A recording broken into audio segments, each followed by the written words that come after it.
Melalui syarat baca budu dengar kedua. Takbiratul ihram, Fatihah budu dengar kedua.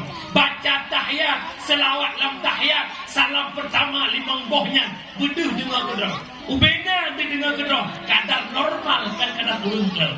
Urung kelau payah perayatu, wadah rayatu, idingau sampai hukum mukro. Raya langsung idingau dah deh hukum hari.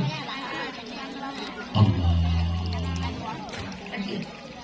Nak orangnya udah abah mek tu dah dulu.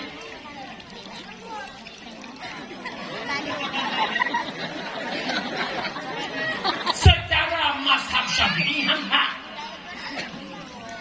Yang kedua parahlam belaan itu membabah dan murah.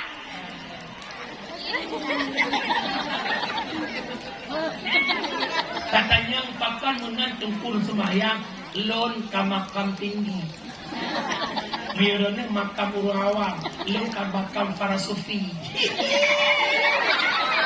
Aneh sufi kan supah. Nah model lam sabah model di Aceh lam kandang model sembahyang ikut susah tak tahu. Allahu Akbar.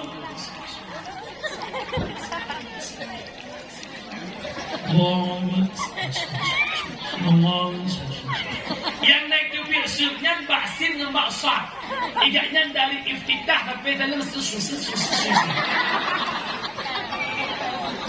Nak perlu ilmu kesemayang, maka lo semayang tapi hana makna semayang. Jawaban hana ilmu.